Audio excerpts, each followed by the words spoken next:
Hai, aku Prita. Peristiwa menyeramkan yang akan aku ceritakan ini terjadi di tahun 2008, di mana kala itu aku masih berumur 18 tahun. Jadi aku memang langsung pergi merantau untuk bekerja begitu lulus SMA. Untunglah, gak lama kemudian aku diterima kerja di sebuah pabrik sepatu yang cukup besar.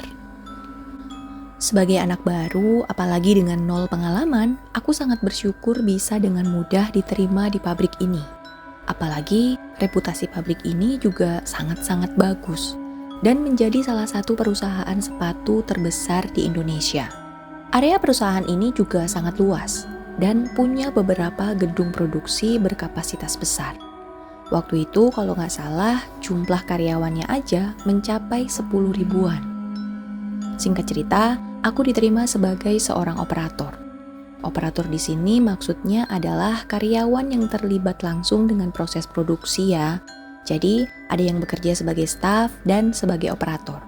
Jam kerjaku dari jam 7 pagi sampai jam 4 sore, kecuali kalau lembur, yaitu pulang jam 5 atau jam setengah 7 malam.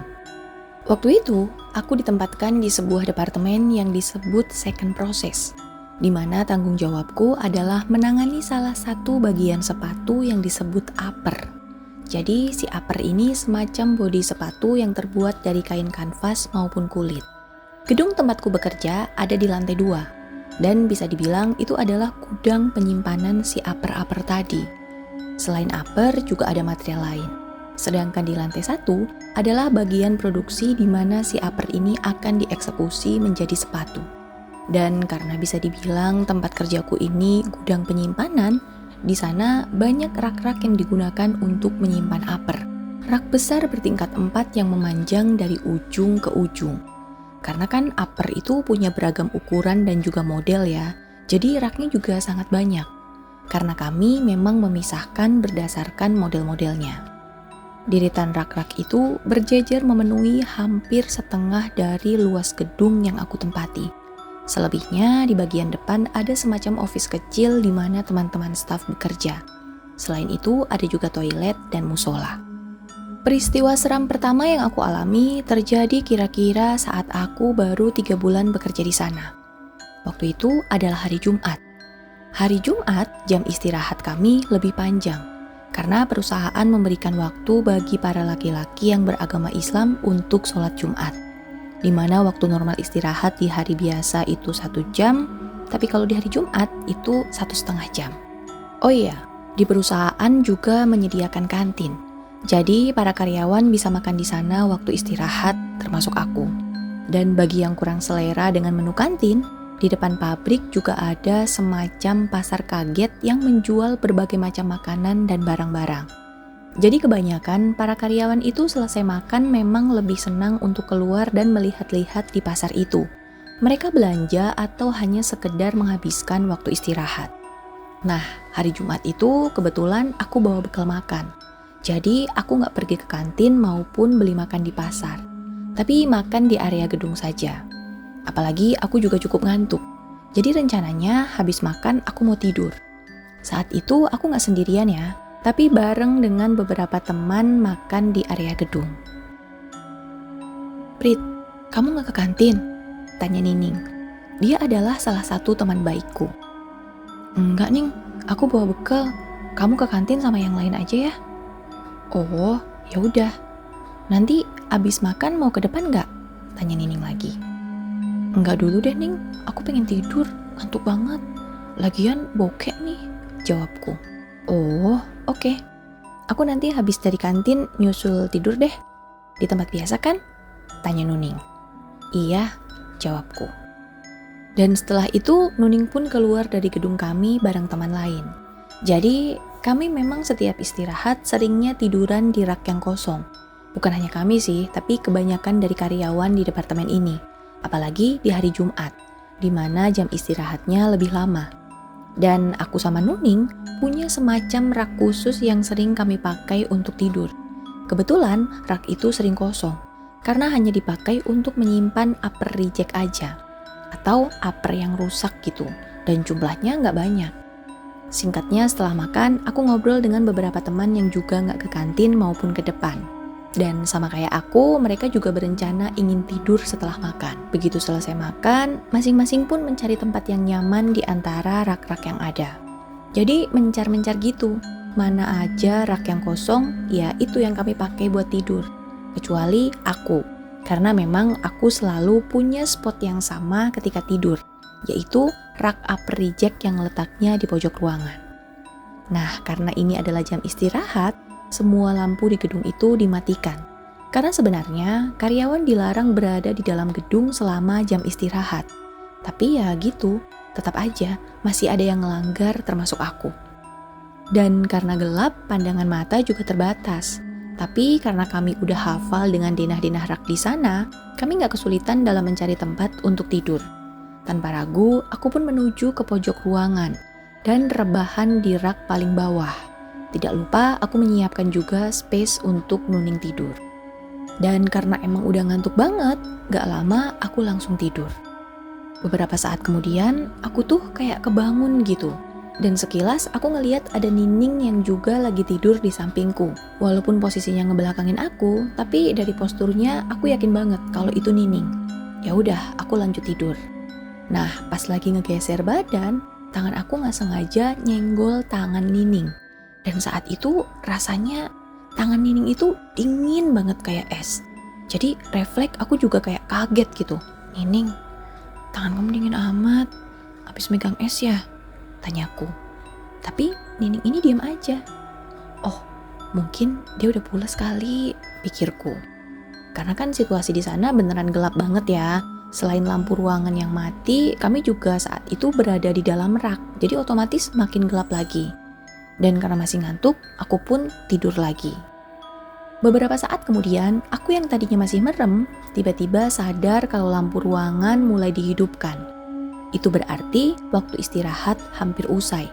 Karena biasanya, satu persatu, lampu memang mulai dinyalakan 5 menit sebelum bel masuk berbunyi.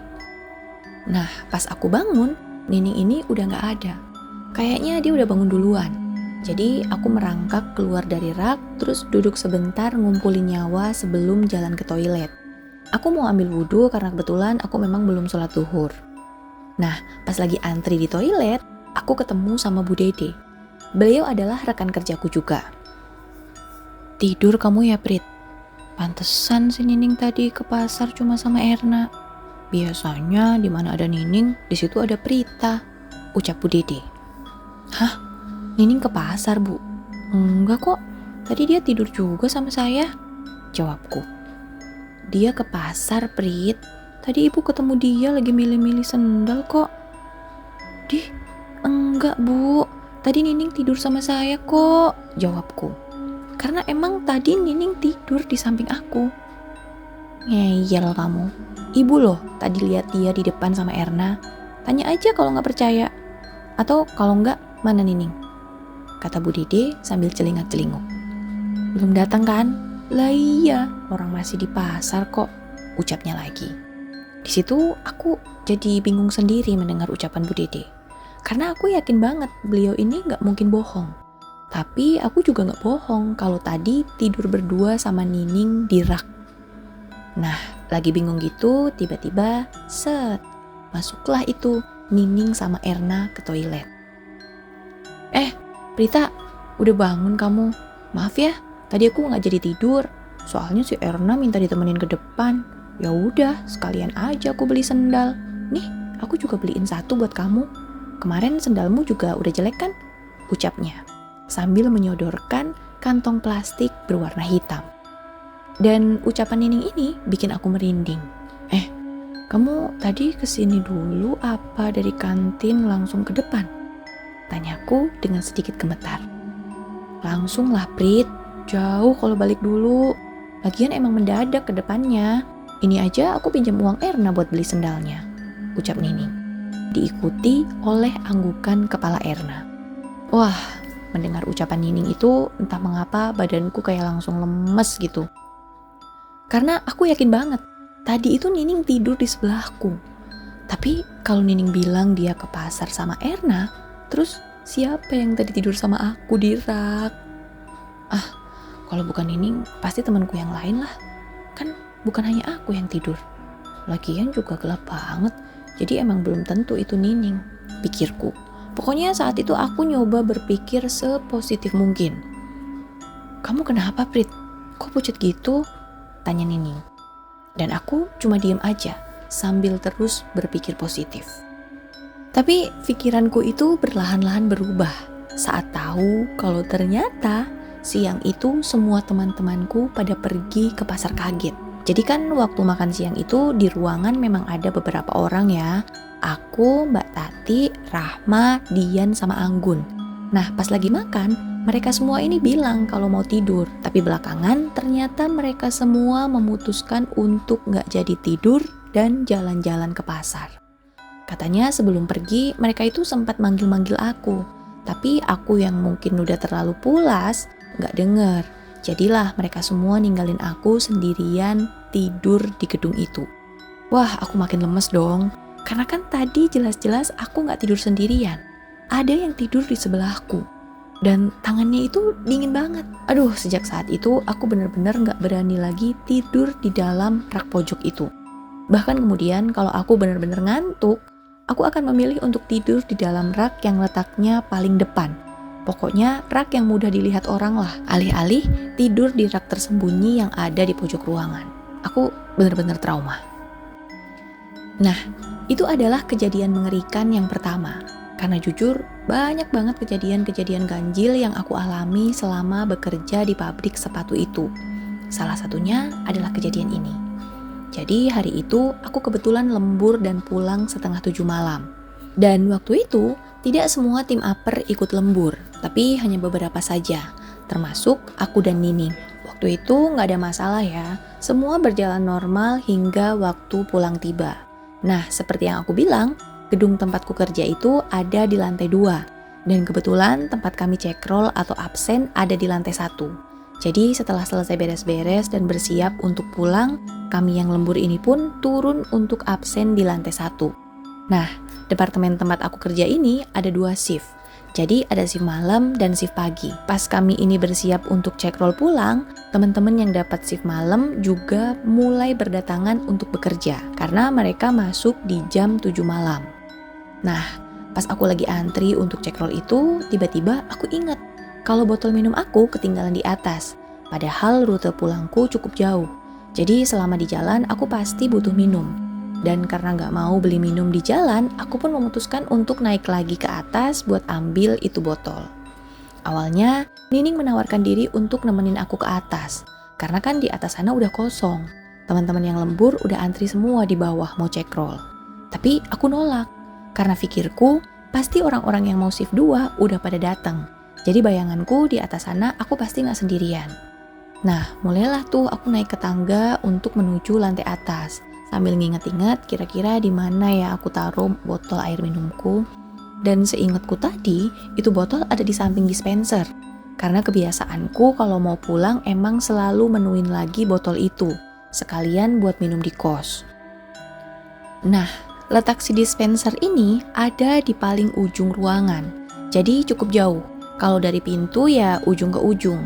Dan karena waktu itu jam kerja belum dimulai, semua lampu juga belum dinyalakan. Jadi suasananya agak remang-remang, walaupun bukan yang redup banget. Masih terang sih, karena beberapa lampu emang nyala. Waktu lagi ngelangkah itu, suasana di sana sepi banget. Karena sepertinya orang-orang yang mau kerja shift 2 belum pada datang. Melihat itu awalnya aku ragu, dan mau balik lagi aja minta Nining buat nemenin. Karena jujur, aku takut kalau sendirian jalan ke ujung. Tapi, pas mau balik itu, sekilas di depan sana aku kayak ngelihat orang. Jadi, di tengah ruangan di samping dispenser, itu kan ada meja panjang dan juga kursi ya. Nah, di sana, di salah satu kursi, aku ngelihat ada satu orang yang lagi duduk. Awalnya aku ragu, tapi pas aku maju dikit, bener, itu orang lagi duduk. Ya udah, aku yang tadinya takut jadi berani. Pelan-pelan aku jalan ke arah tengah. Dan semakin dekat, aku semakin yakin kalau emang ada orang di sana. Dia ini cewek dan lagi duduk diam di salah satu kursi. Nah, kebetulan di meja itu juga aku ngeliat botol minumku. Ya udah, aku pun jalan ke situ. Tas aja aku jalan. Nah, pas udah nyampe di meja, aku langsung ngambil botolku. sambil nyapa si cewek ini. "Shift 2 ya teh?" tanyaku. "Iya," jawabnya. "Teteh bagian mana ya? Kok saya baru lihat kayaknya?" tanyaku lagi. Karena kalau diperhatiin, aku kok gak familiar ya sama muka si teteh itu. "Saya di gedung bawah, lagi numpang di sini," katanya. "Oh, pantes. Saya gak pernah lihat teteh," jawabku. Dan si teteh itu hanya diam sambil ngeliatin aku. "Ya udah tuh, saya duluan ya teh. Saya mau pulang soalnya," pamitku. Dan lagi-lagi, si teteh itu hanya diam aja. Tapi pelan-pelan dia senyum. Ya, aku juga balas senyum. Tapi senyum si teteh ini makin lama makin lebar.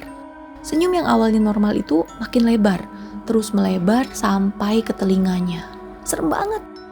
Wah, ngelihat itu aku spontan teriak dan refleks mau lari. Tapi entah kenapa kaki aku gak bisa gerak. Kakiku nempel kayak dilem sama lantai. Wah, aku makin panik dan udah gak karu-karuan rasanya. Apalagi sosok teteh itu kemudian mulai tertawa cekikikan. Sumpah serem banget. Dan detik itu juga aku gak sadar. Pokoknya sadar-sadar aku udah tiduran di klinik pabrik, ditungguin sama Nining dan Bu Dede. Jadi kata mereka pas lagi antri itu, mereka dengar aku teriak di atas. Dan mereka langsung lari ke atas terus ngeliat aku udah tergeletak di lantai. Jadi aku pingsan. Ya Tuhan, itu adalah salah satu kejadian paling menyeramkan yang pernah aku alami selama hidup. Tapi itu bukanlah yang terakhir. Karena nyatanya banyak peristiwa menyeramkan lainnya yang aku alami selama kurang lebih bertahan 10 tahun bekerja di pabrik sepatu ini. Kalau kalian penasaran, nantikan video selanjutnya ya. Karena jujur, banyak banget peristiwa serem yang terjadi di pabrik ini. Bukan hanya aku yang ngalamin, tapi teman-temanku juga. Penasaran kan? Tunggu ya.